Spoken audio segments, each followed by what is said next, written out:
We have breaking news from the Superior Courthouse with a major development in the murder trial of a Toronto rapper known as Top5.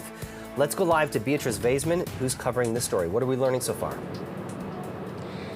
Jamie, Top5's real name is Hassan Ali. He was accused in a January 2021 murder out on Falstaff. And today, Hassan Ali is a free man. He's actually in the lobby of the courthouse as you and I are speaking right now with his family members. They're kind of debriefing after the judge told Mr. Ali that he was free to go. This is all based, Jamie, on the fact that the judge reviewed some of these submissions and ruled that they could not be introduced as evidence. And so that's what the Crown attorney said when she rose in the courtroom this morning around 11:30 and said that the Crown would be staying the charges. And so again, Mr. Ali was free to go because he's not being held on any other criminal allegations at this point.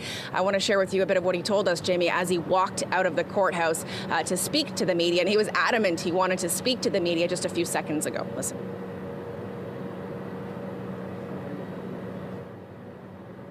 An innocent man just came home, right? 3 years the journey with the best lawyer, Gary Grill. Like I always do, I let him do the talking. You know what I'm saying? But this applies to you, so you must have some feelings to share about this journey. La hawla wa la quwwata illa billah. There's no power, no might except by God. How does it feel to be stepping out after being in custody for that long? I feel like Shohei Ohtani. I feel like a baseball player, superstar. You know what I mean? Yo, listen, man. Pedro home. Pedro activated. Free flipper, free 100, free century. Long live Jason. Mr. Ali had been in custody, Jamie, for the last 3 years. Again, this was a January 2021 murder of a young man named Hashim Omar Hashi out on Flagstaff as he was essentially buzzing into his underground parking garage. Police from the beginning said Mr. Hashi had no criminal ties, and investigators with the homicide squad essentially believed, and they alleged at the time, that Top5, also Mr. Hassan Ali, essentially orchestrated and ordered this murder to avenge the death of his brother back in 2017. But the allegation was that Mr.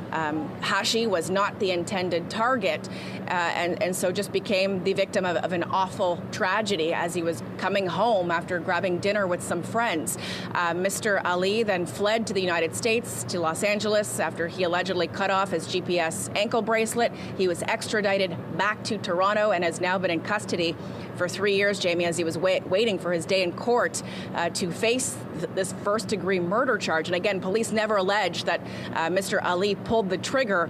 They actually believe that he was the third man sitting in the back seat of a vehicle as it approached that building on Flagstaff. A suspect got out, fired at the victim, who then was tragically pronounced dead on scene. And so Mr. Ali's lawyer, Gary Grill, also spoke to us, simply saying that the homicide squad, that the Crown had no case, that the allegations that Mr. Ali was sitting in the back seat wearing a gray tracksuit is essentially all that they had, that they didn't have concrete evidence. And that his rap lyrics, where he says things like, "When I was 18, I bought a gun. When I was 22, I killed your son," are simply essentially artistic expression by his clients. So again, Hassan Ali, also known as rapper Top5, now a free man, Jamie. We appreciate that report.